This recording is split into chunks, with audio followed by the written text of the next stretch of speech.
तो आज 28 फरवरी 2026 है और सच कहूं तो कल सुबह जब देश भर में लोग सोकर उठेंगे।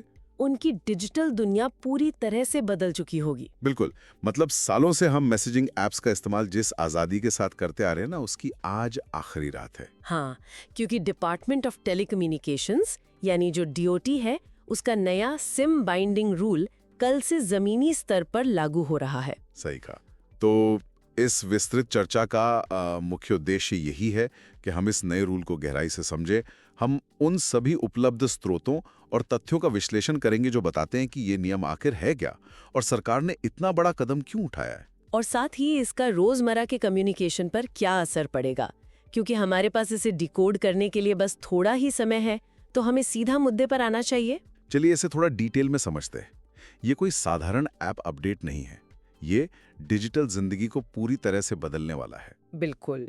देखिए, अगर इसे बड़े परिप्रेक्ष्य में देखा जाए तो ये डिजिटल पहचान को देखने के नजरिए में एक ऐतिहासिक शिफ्ट है।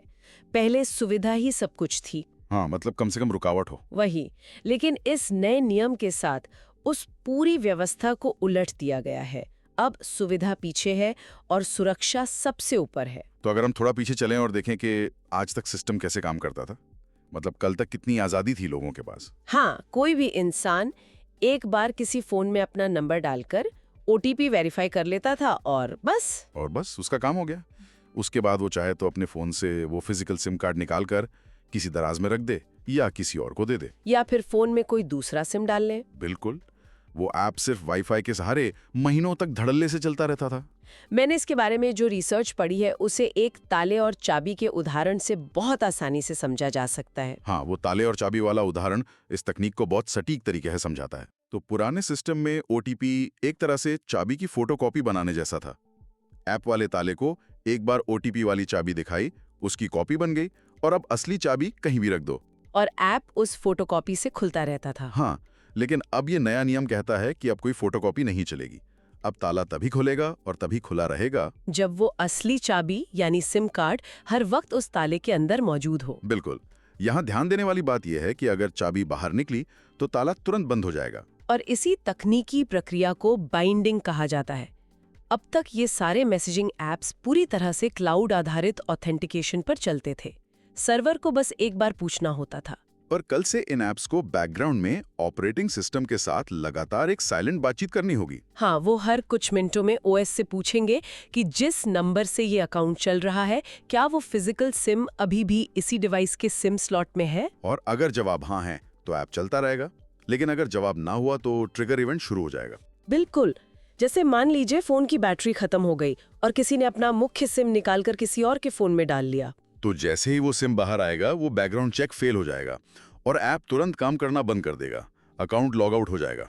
बिना सिम वाले फोन पर चाहे कितना भी तेज वाईफाई हो, कोई मैसेज नहीं जाएगा। यहाँ सबसे दिलचस्प बात यह है कि आम यूजर्स को अब हर हाल में अपना रजिस्टर्ड नंबर वाला सिम हमेशा अपने डिवाइस में ही रखना होगा। डिवाइस बदलते ही कनेक्टिविटी टूट जाएगी। जो लोग विदेश यात्रा करते हैं और लोकल सिम डाल लेते हैं, उनके लिए तो ये बहुत बड़ी परेशानी है। हाँ, लेकिन यहाँ एक और बड़ा तबका है जिस पर बहुत गहरा असर पड़ने वाला है।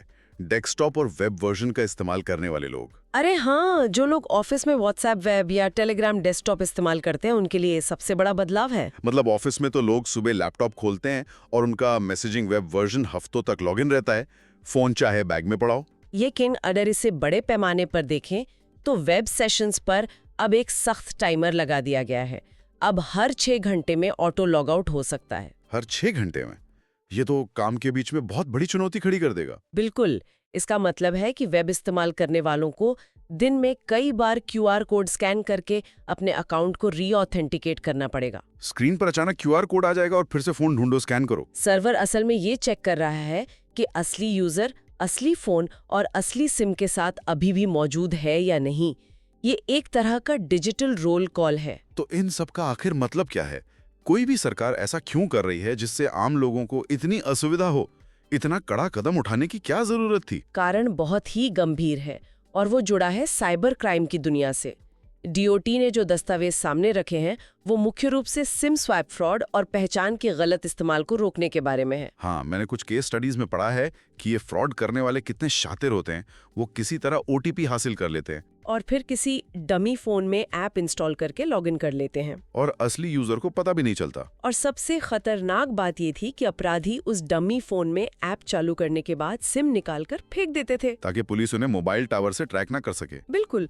नेटवर्क कट गया लेकिन फोन वाईफाई से जुड़ा है तो वो दुनिया के किसी भी कोने से असली यूजर के रिश्तेदारों से पैसे मांगते रहते थे। और इसी लूपहोल को बंद करने के लिए ये सिम बाइंडिंग नियम लाया गया है, क्योंकि अब अगर किसी ने ओटीपी चुरा भी लिया तो उसे सिस्टम चालू रखने के लिए सिम फोन में ही रखना पड़ेगा। वो सिम निकाल नहीं सकता और सिम फोन में रहेगा तो वो नेटवर्क से जुड़ा रहेगा और उसकी लोकेशन ट्रेस हो जाएगी। मतलब ये धोखाधड़ी करना अब लगभग असंभव हो जाएगा। ये डिजिटल सिक्योरिटी की दिशा में एक बहुत आक्रामक और कड़ा कदम है और इसीलिए सरकार ने साफ कर दिया है कि 28 फरवरी 2026 के बाद कोई एक्सटेंशन नहीं मिलेगा। इससे एक जरूरी सवाल खड़ा होता है कि टेलीकॉम कंपनियों और ऐप डेवलपर्स के लिए ये कितना मुश्किल रहा होगा। हाँ, डेडलाइन में कोई छूट न मिलने की वजह से सबको ये नियम मानना ही पड़ा। तो अब ये समझना जरूरी है कि आम यूजर्स के लिए इसके व्यवहारिक मायने क्या हैं, उन्हें किन बातों का ध्यान रखना होगा। सबसे पहली बात तो यही कि अपना रजिस्टर्ड सिम हमेशा उसी फोन में रखना होगा जिसमें ऐप इंस्टॉल्ड है। और दूसरी बात, जो लोग ऐसा अकाउंट चला रहे हैं जो किसी बंद नंबर से है या जो सिम उनके पास है ही नहीं, उन्हें तुरंत ऐप की सेटिंग्स में जाकर अपना नंबर उस नए नंबर पे बदलना होगा जिसका सिम उनके फोन में है, वरना उनका डेटा और चैट्स हमेशा के लिए गायब हो सकते हैं। ये बहुत क्रिटिकल पॉइंट है। और तीसरी बात, वेब वर्जन का इस्तेमाल करने वालों को बार बार लॉगिन करने की आदत डाल लेनी चाहिए। फोन को डेस्क पर आसपास ही रखना होगा। बिल्कुल। तो अगर पूरे विश्लेषण का निष्कर्ष निकाला जाए तो सुरक्षा और सुविधा के बीच हमेशा एक टकराव होता है। 100% सुरक्षा और सुविधा एक साथ नहीं मिल सकती। सही बात है। सिम बाइंडिंग रूल डिजिटल सुरक्षा की तरफ एक बहुत बड़ा कदम है जिसके लिए लोगों को अपनी सुविधा की थोड़ी कीमत तो चुकानी ही पड़ेगी।